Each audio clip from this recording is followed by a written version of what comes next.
უკვე მეოთხე დღეა სოფელთნიში დაკარგულ მამაკაცს ეძებენ. ოჯახის წევრები ამბობენ, რომ 55 წლის დავით სომაიას სახლიდან დაახლოებით 18 საათზე სოკოს საკრეფად გავიდა და უკან აღარ დაბრუნებულა. ახლობლებმა დაკარგული მამაკაცის ძებნა მას შემდეგ დაიწყეს, რაც იგი მათ სატელეფონო ზარებს აღარ პასუხობდა. ნათესავების მტკიცებით დავით სომაიას ავტოავარიის შედეგად ფეხი ჰქონდა დაზიანებული და სიარული უჭირდა. ამიტომ ოჯახის წევრები ვარაუდობენ, რომ შესაძლოა იგი მდინარეში ჩავარდა და წყლიდან ამოსვლა ვეღარ შეძლო. ხალხმა დაინახა, წამოვიდა სოკოზე. აქაც დაინახეს წყალში გამოსული, გამოვიდა და თითქმის იყო, იძახონდა თითქმის იყო 6:09.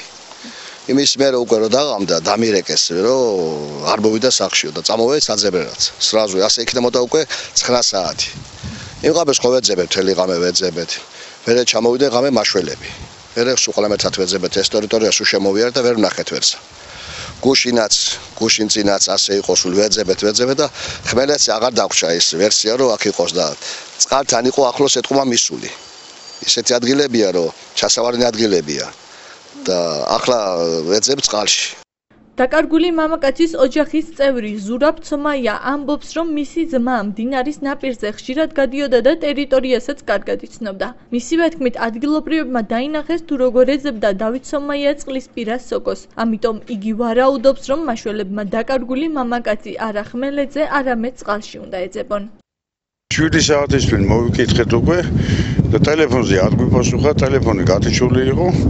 იმის მერე ვეძებთ, დავდივართ ხმელეთი, წყალი, არავითარი არაფერი აზე არ აქვს. ვერაპოულობთ.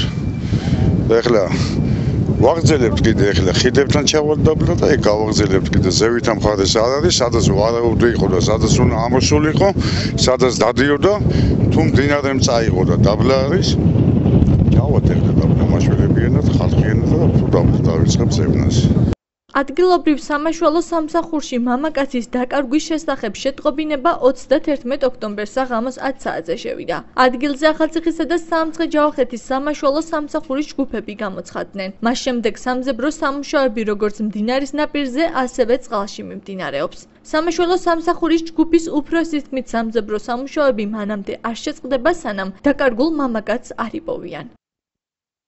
ხმელეთზე რაც იყო საძებნე სულ დავიარეთ აქ, ანუ ადგილი აღარ არის რომ ვეძებოთ კიდე. კი ვეძებთ, მაგრამ ეხლა დაგვჭირდა ერთადერთი წყალი, წყლის იმედი თუ წყალში ან გულმა დაარტყა, მაინც ცივია წყალი, თვითონაც ცოტა ხნიერი ადამიანი იყო და შეიძლება გულმას დაარტყა და წყალში ჩავარდა და შეიძლება დაგვარდა, ეხლა ვეძებთ და ღონეს არ დავიშურეთ ამისთვის. ახალციხის მუნიციპალიტეტის სოფელწნიში მცხოვრები 55 წლის დავით სომაიას სახლიდან 31 ოქტომბერს გავიდა. დაკარგული მამაკაცის ახლობლები ვარაუდობენ, რომ შესაძლოა იგი წყალში ჩავარდა, რა დროსაც გულის შეტევა განუვითარდა და გარდაიცვალა.